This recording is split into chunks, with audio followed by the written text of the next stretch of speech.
අද අපි යන්නේ දකුණු පළාතේ මාතර දිස්ත්‍රික්කයේ පිහිටලා තියෙන හරිත කඳු අතර සැඟවුණු ලස්සන පින්බිමක් වන ගැටබරු රජමහා විහාරයට. විහාර භූමියට යන මේ මාර්ගයම වෙනස් අත්දැකීමක්.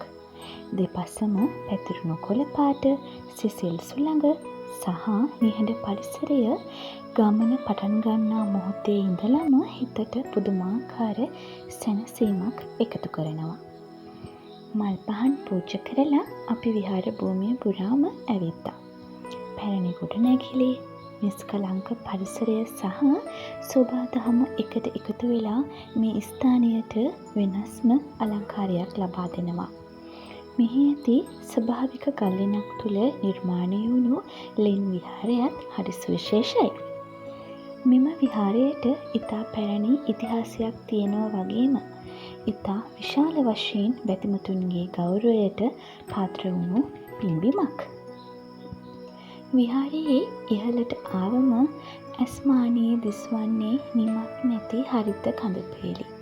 ඈතට දිවෙන කඳුපේලි, හරිත වනාන්තර, සිසිල් සුළඟ මේ හැම දෙයක්ම එකට එකතු වෙලා ඓතිහාසික ගැටබරු රජමහා විහාර පුදබිම සුන්දර වූ ආගමික සිද්ධාස්ථානයක් බවට පත් කරලා තියෙනවා. ගැටබරු රජමහා විහාරය කියන්නේ වන්දනා කරන වගේම හිතට සැනසීමක්, නිදහසක් හොයාගෙන එන්න පුළුවන් තැනක්. ඉතින් ඔයාලටත් අවස්ථාවක් ලැබුණොත් අනිවාර්යෙන්ම මේ සුන්දර පින්බිමට ගොඩ වෙලා මේ පරිසරය ඔබේම දැසින් විඳින්න.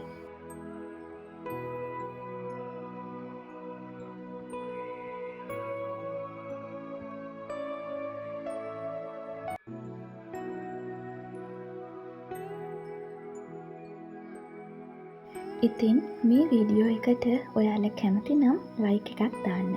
ඒ වගේම කමෙන්ට් එකකින් ඔයාලගේ අදහසත් අපිත් එක්ක බෙදා ගන්න. නැවත හම්බ වෙනකන් සතුටින් පරිස්සමින් ඉන්න.